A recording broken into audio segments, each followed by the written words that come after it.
Welcome to Whisky.com, where fine spirits meet. And today I'm in the west of Islay and I'm at the Bruichladdich Distillery. It was established in 1881 and was closed numerous times during the First World War, Second World War, and the last time it closed was 1993.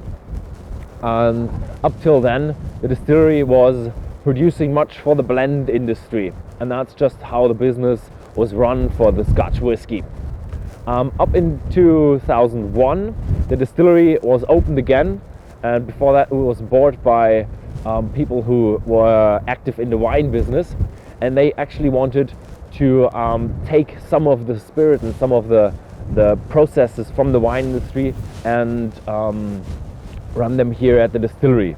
So what they focused on was the raw materials and regionality and the vintages, and that's how they raised Bruichladdich as a new brand of single malt Scotch whisky. So it's actually now a really premium product with local heritage, and today we're gonna see how this is in process. I'm standing here on barley fields, and these are the barley fields of Octomoe farm, and they're already harvested because it's December. And behind me, the buildings on the far end are the Octomoe farm. This barley here is used to make the Bruichladdich and the Octomoe whiskey. It's the Bruichladdich Islay barley and the Octomoe. So this is the traditional way of growing barley on Islay. I'm standing here on top of, at the top of the malt bins at Bruichladdich, and Bruichladdich has 6 of the malt bins. And this is to separate the individual raw materials from each other. Each malt bin holds about 1 truck or lorry worth of malt, and so if you load a malt bin, you just unload the truck, the elevator takes it up, and you pull out this sheet metal here, and the malt can fall into the malt silo. So there is a lot of manual labor here at the Bruichladdich Distillery, because this is how it's made in the old days. The first stage after the malt silos is the milling, and the first stage in the milling is the sieve. It sieves out all the materials that are not barley. So you have shakers and you have sieves, and that takes out any foreign materials. The second step in the milling here is the weighing, and they weigh 40 kilos a piece. And how Bruichladdich controls it is by counting it and putting it on the board and just writing when they start, when they finish, and what they make and what the date is. So usually they make 175 packs of 40 kilos, and here in the end they did 192, probably because it was the last batch they did in this year. So another nice fact about Bruichladdich, how they get the ppm level constant, is by blending lesser peated malt and heavily peated malt to level it out at their 40 ppm for their Port Charlotte. What they do at Octomoe is a bit different. They just use one of the heaviest peats, and that's why you get these odd numbers on the bottle, like 217 or 256. So this is how these odd numbers occur. After the malt has been milled, it's filled here in the mash tun. And the Bruichladdich mash tun is an old-fashioned cast iron mash tun, like they used to be in the old days. Also, it doesn't have a lid, so you have to be a bit more hot. The Bruichladdich has a process of doing 4 washes, and the last 2 washes get recycled. So the water in the first and the second wash comes from the third and the fourth of the previous batch. It has a capacity of 36,000 liters, and these 36,000 liters also fill up one of the wash bags in the next room. This here is the room with the wash bags at Bruichladdich. And the wash bags are a bit different because you see you don't have any turners at the top to hold down the foam. And how does Bruichladdich solve that? They actually have a capacity of 60,000 liters and fill them up with 36,000 liters. So there is a huge gap between the top of the wash and the top of the lid of the tun. So the foam forms up and collapses itself so it doesn't bubble over. Another thing is Bruichladdich produces peated and unpeated whiskey. So after every batch you have to do very thorough cleaning with water and hot steam to get out all the peaty flavors from the pores of these Oregon pine wash bags. And now we're at the heart of Bruichladdich. It's the distillation room, and behind me is the wash still.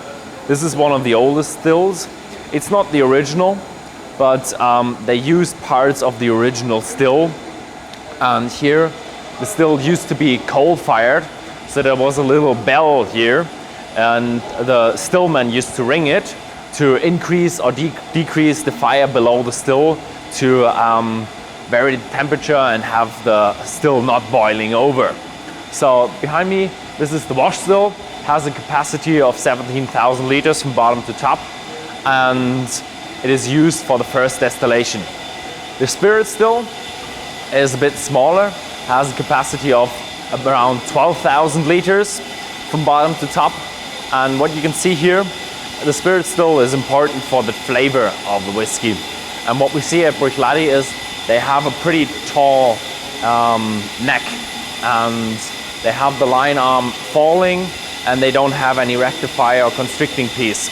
But the tall neck increases the reflux and the surface area where the spirit touches the copper, and that is used to make the spirit smoother and purer, so we can have a good Bruichladdich whiskey.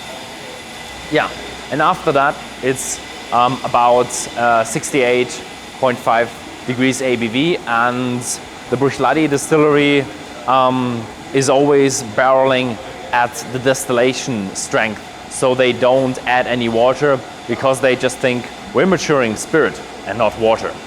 So I'm here at one of the dunnages at the Bruichladdich Distillery, and behind me you see a lot of casks, and actually there is a great variation of casks. They have 200 different types of casks, but I have to say they also count the different wine chateaus where they get the casks from as different casks. But still, you have the small quarter casks, you have normal standard bourbon barrels, which make the majority, and then you have somewhere down the line you even have big sherry butts. And in all the warehouses they store all three different brands. You have the Octomoe, you have the Port Charlotte, and the Bruichladdich, all stored in the same warehouses. This is one of the very traditional warehouses, stacked in 3 layers. Then you have the normal earth floor, and you have the bricked out surrounding, and it's very damp, it's very cool in here, and that's what makes a Scotch really a great Scotch whiskey. And yeah, they have different warehouses. They also have wrecked warehouses, and they have palletized warehouses, but it's just great to be here in one of the old style dunnages. There is one problem at Bruichladdich. They are running at top capacity, so the warehouses pretty much are filled to the top.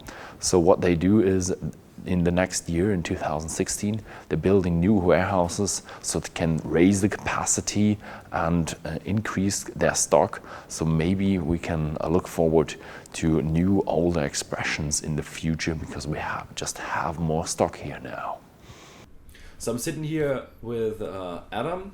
He's the head distiller at Bruichladdich, and yeah, thank you for having us. A pleasure, lovely to see you here. You've been working here for 10 years now. For 10 years, yes. And yeah, so what are we having today? I think first of all, Ben will try the Laddie Classic. The Laddie Classic. The Laddie Classic, which in a nice subtle bottle here, the subtle colour. The Classic Laddie, or the Laddie Classic, is it's basically a flagship. This is what whiskey, Bruichladdich whiskey, can be. You know, a whiskey like this is, it's young, it's fresh, it's got lots of vibrancy to it, but it's got the characteristics that we want Bruichladdich to be about, to have. So it showcases them really well. When you first look at it, you know, it's got good colour. Mm-hmm. And this is all from the cask. We don't add anything artificial to the whiskey. So this is natural colour from the So you do all your whiskies with natural colour and unchill filters? yeah. There's absolutely no point in adding anything artificial to whiskey to give it a certain appearance. What you get from the cask, you know, when you look at the colour of a whiskey, you should be able to tell what kind of cask or what the cask is given to the whiskey. So we don't add anything artificial. So if you look at that, it's got a lovely colour, nice and rich, nice and golden. So when you nose it, it's full of fruit, full of flavour. Oh yeah. Yeah, a lot of that's kind of caramel and toffee that comes from the casks. A lot of bourbon casks in there, which give us that lovely sweet vanilla caramel toffee. I got a bit of banana. Mm-hmm. It's very fruity. Bruichladdich Spirit is very, very fruity. Yeah. So there's a lot of banana, there's a lot of apple, a lot of pear. It's very, very fresh.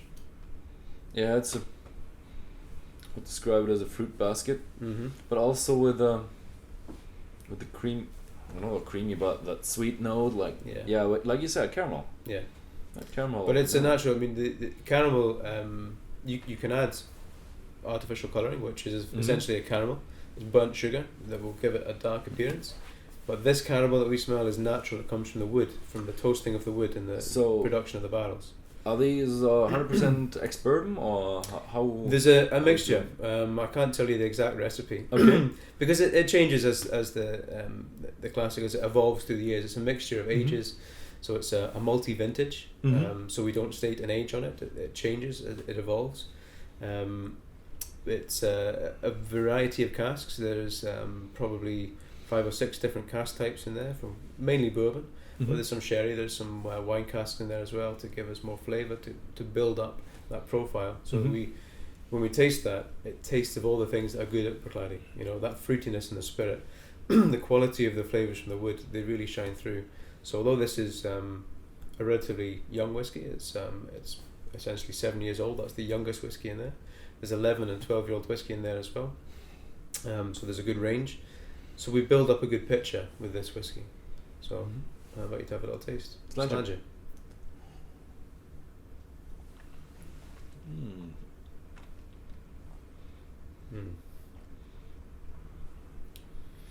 So when you hold that spirit, that whiskey in your tongue, and you warm it up, and you can feel the flavours coming off it, you can feel it opening up. That's a candy flavour. Yeah. Definitely, the sweetness. Oh, so one question. This year is now very sweet, and it's an Islay whiskey. Usually, Islay whiskey stands for peat smoke. Usually it does. So how? Usually it does. Yes. Do you sometimes see the conflict when people say, oh yeah, I want an Islay whiskey, and they get a Bruichladdich, and then they say, oh, there's no peat. Is there conflict or? I don't think there's conflict. No, I think people who are knowledgeable about whiskey, they understand that Islay is a region. There's a lot of variation, a lot of difference in all the whiskies. It is very much associated with peat because of the Lagavulins, the Laphroaigs, Benmows, Kalilas producing heavily peated malt whiskey. And many years ago, Bruichladdich used to be the same, but back in the 60s, the decision was taken to go a different direction, and Bruichladdich was non-peated. But I think that for us, it means that we've got something a little bit different to everybody else. You know,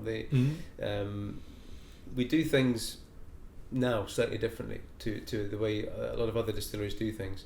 And so if we were peated as well in Bruichladdich, then that would maybe we wouldn't stand out quite as much. You know, so I think the fact that we make Bruichladdich, we make Port Charlotte, which is heavily peated. We make Octomoe whiskey as well, which is super heavily peated. I think we explore everything that's possible rather than just sticking to one style of whiskey. I think that the variation that you can create, that we do create in one distillery, is quite something.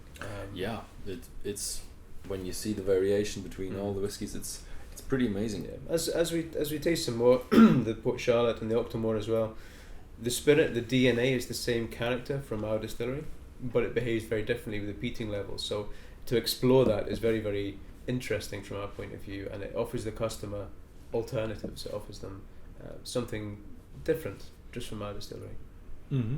Okay, very nice. Mhm. I like it. Good. It's very sweet, very full. The texture is very good. The finish is very long. You can even now, you'll still be able to taste that. It'll still be evolving. It's a beautiful whiskey. Very well put together. Yeah. Yeah.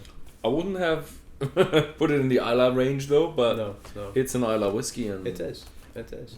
What's I very want the interesting if unpeated we ones. move on to the next whiskey, this is possibly more Isla, but in a different way. This is Bruichladdich Isla barley from Rockside Farm. So the barley to make this whiskey was grown on the island. So that's something that we strongly believe is something to explore, because the whole process of making whiskey is not just distillation.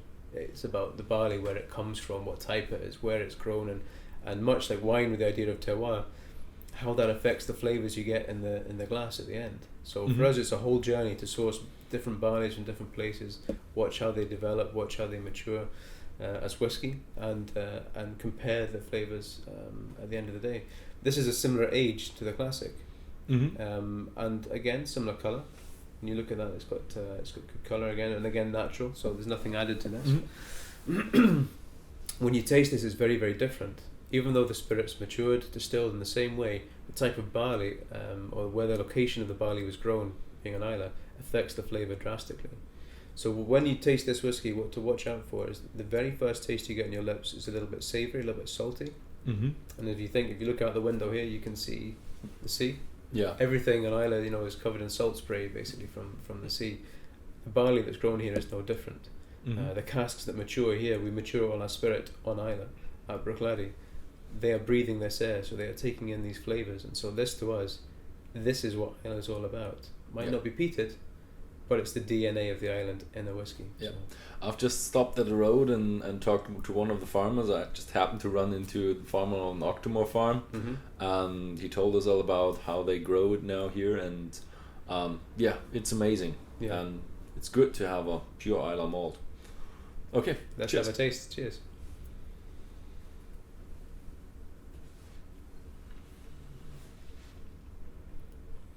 So a very different feel.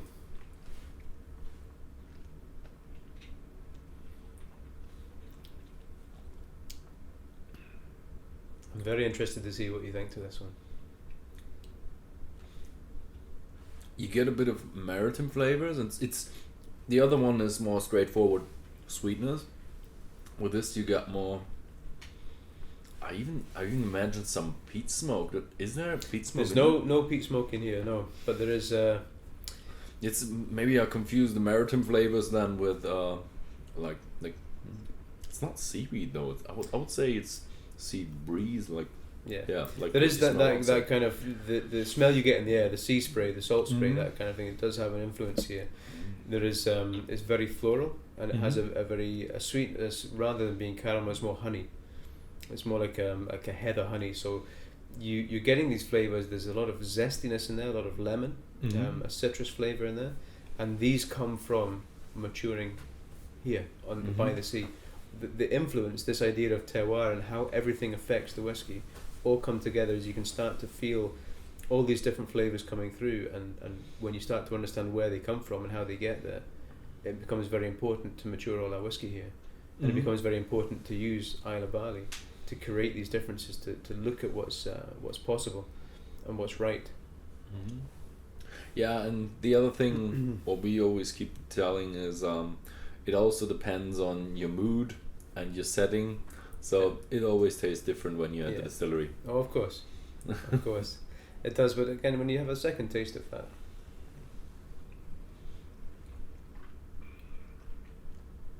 so that honey flavour comes through, that sweetness comes through, that floralness comes through. There's a little bit less fruit, it's still there, but there's a malty flavour as well. That malted barley, when you taste the grain, that sugar you get, that's prevalent in there as well. That comes through. So some types of barley have more than of that kind of flavour than others, or influence it more than others.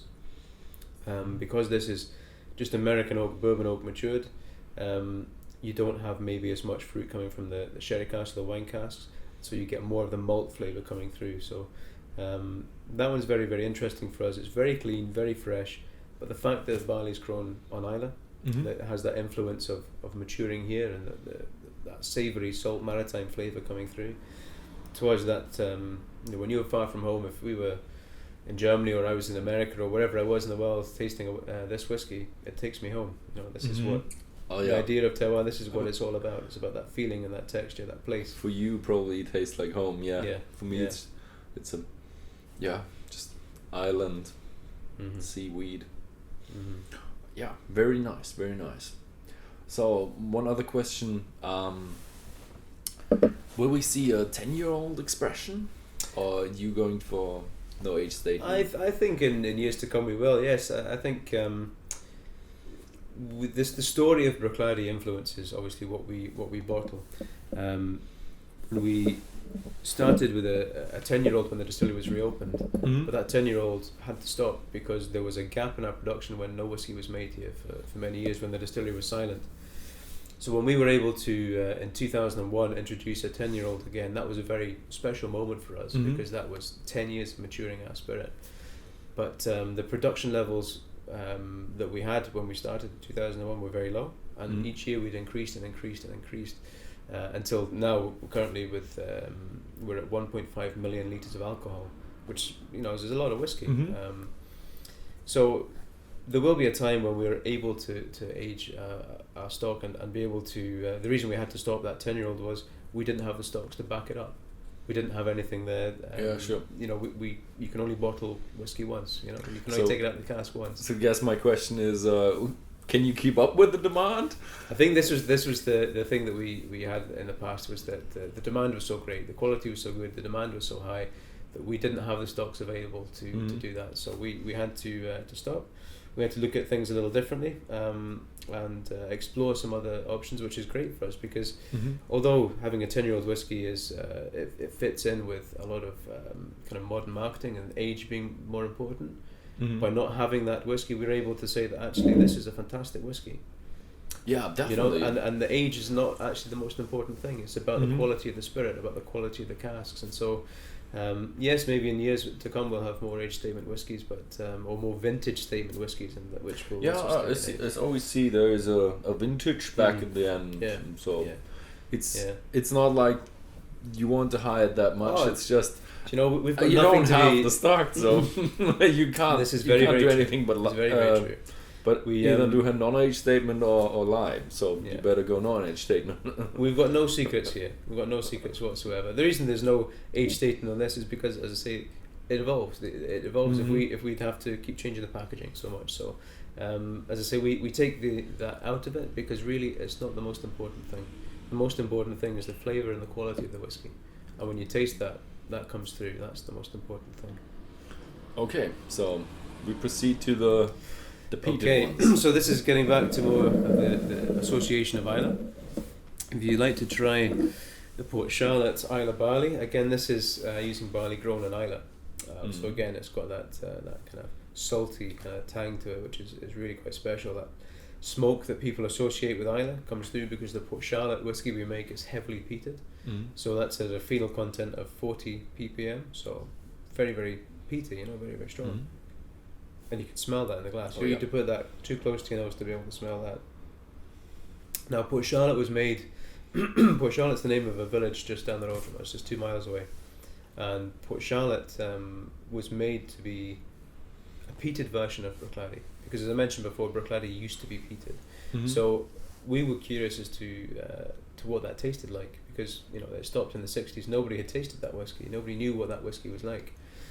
So we wanted to explore that and see how Bruichladdich, which is sweet and light and elegant and fresh, how it used to taste with peat as well, because the association with peat is that rich kind of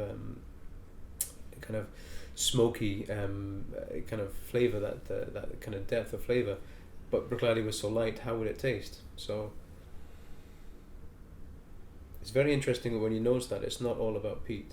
There's a lot of that sweetness coming through again, a lot of that fruit. Yeah, I get the fruitiness. Instantly I get a bit of ash, but then you go into that sweetness comes through. That you get that. I get a bit of flower and floral notes. It does. It comes through very well. Again, because the stills are tall, the stills give a lot of character to the spirit. They give that freshness, that floral and fruity aspect. So, we have a little taste. Yep.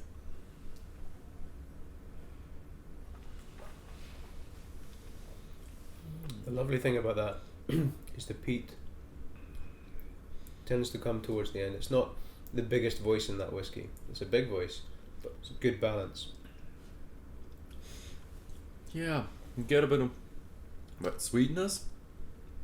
Bit of again. There's lots of vanilla. There's the honey. There's the caramel. There's a nice toffee kind of fudge flavor there, and there's fruit. Fruit comes towards the end, and it's very, very floral, very, very floral. And then the aftertaste, the finish, is where the peat starts to come through. You get that vanilla, that cask influence again, and then that smoke comes through towards the end. Yeah, it's unusual for the peat. Usually you have it, and then it stays a bit, and that is rising, I would say. So how's the second sip?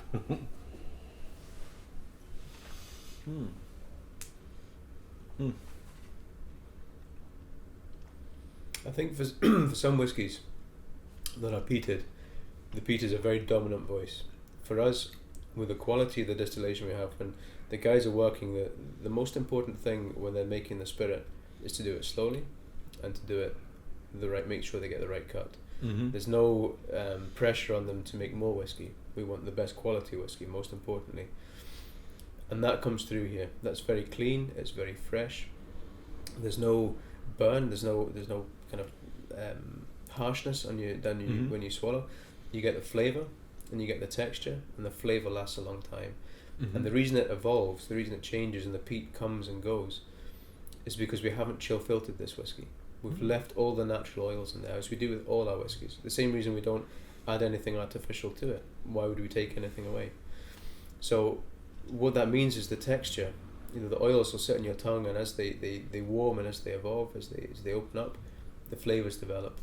And so that's why it tastes you get the flavor for a long time. So if you don't chill filter your whiskey, so the ABV, I guess I wouldn't say that it's 40%, it's a bit more, right? It's a bit more, yeah. We bottle typically at 50%. If you don't chill filter, if you a bit more alcohol. Exactly, you need to have the alcohol strength higher, because when you start to mix water with whiskey to reduce the alcohol strength, the water and the oil don't mix.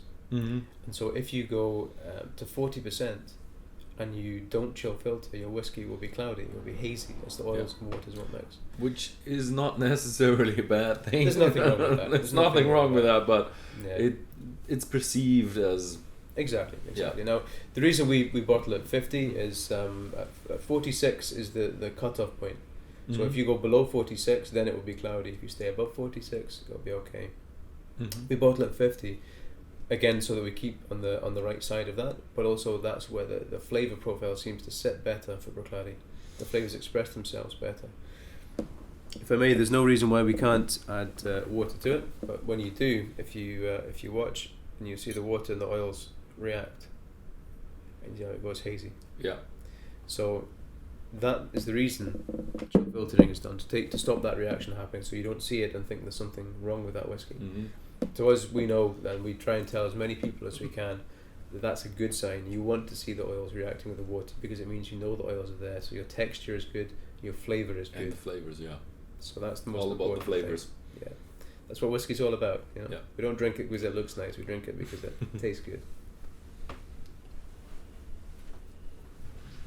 And with a splash of water in there, opens the flavours, right up, which is, you get a lot more of that intense sweetness, you get more of that toffee, you get more of that, the smoke and the floral things there, the honey comes through again, but louder, it's more, so I'd always recommend adding a little splash of water to the whiskey.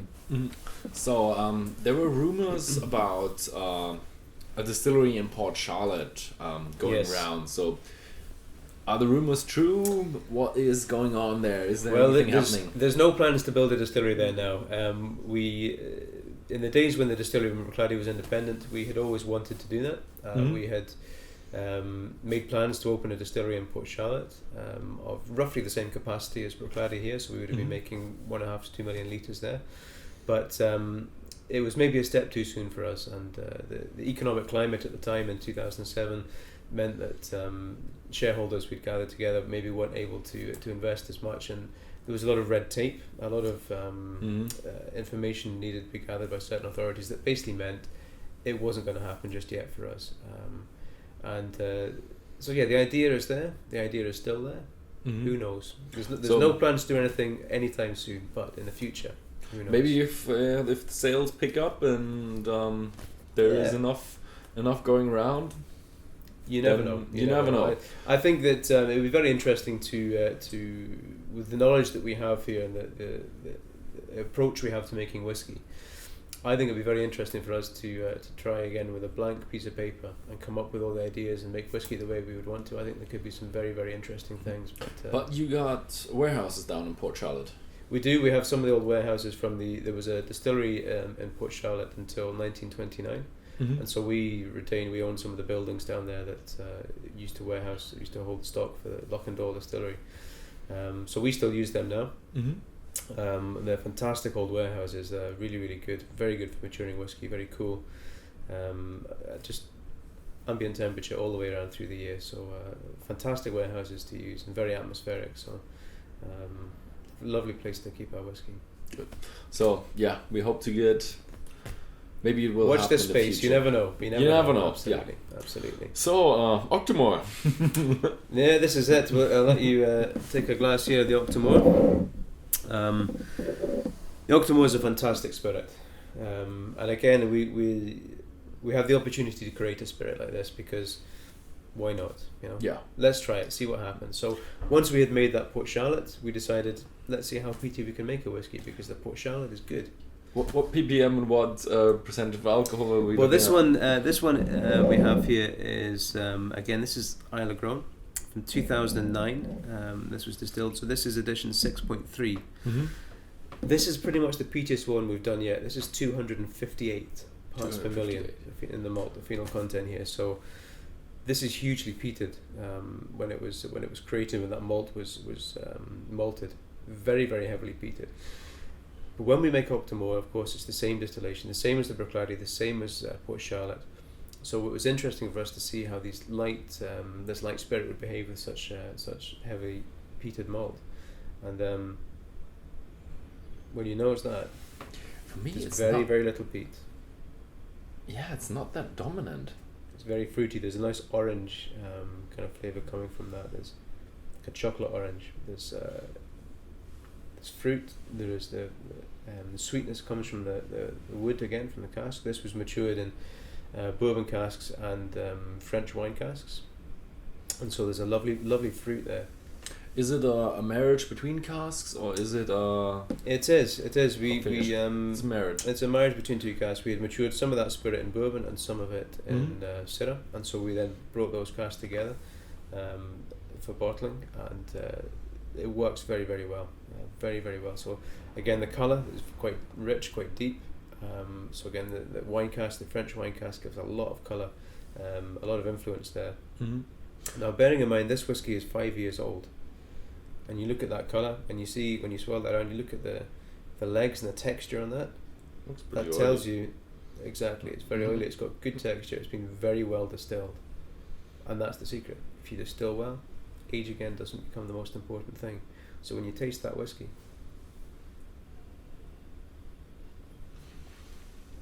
wow.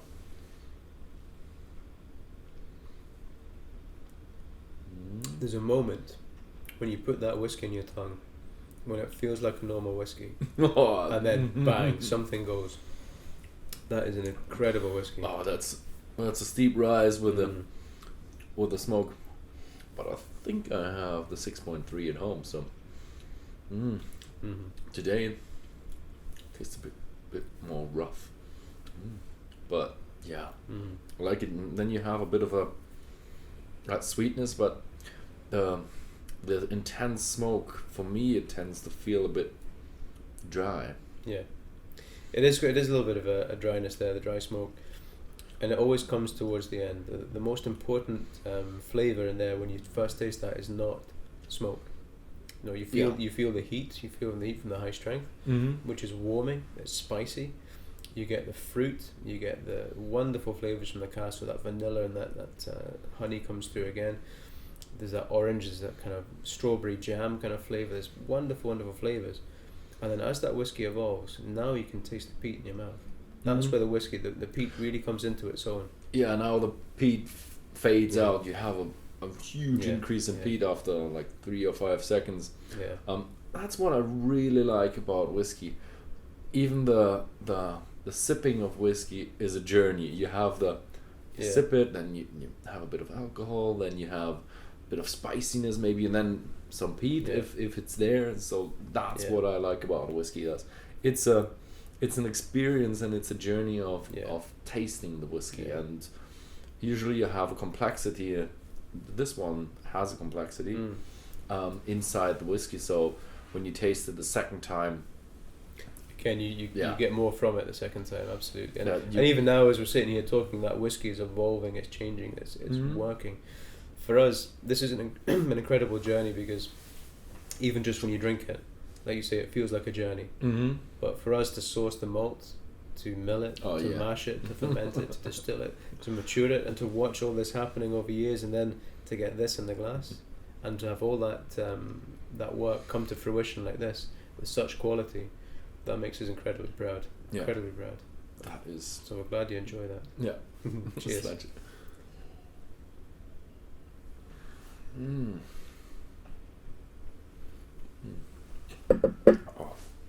Beautiful whiskey. Some berries or something.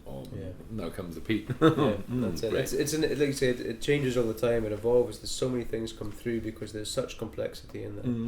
Again, with this one, if you add a splash of water, because this is a cask strength, this is 63.5%, I believe.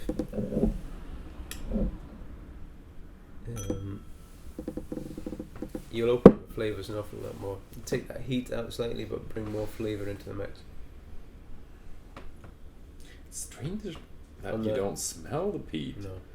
But again, it's one of these things that the beautiful thing about Octomoe is that it surprises you. It doesn't always do what you would think it would do. You know, it behaves differently year to year, distillation to distillation. And again, this is about using barley grown in Islay, so it has different characteristics, it has different flavours, and it's all about, for us, exploring these things and finding out, rather than trying to make everything consistent and the same, let's explore what's different about all the different aspects and create amazing different whiskies. Yeah.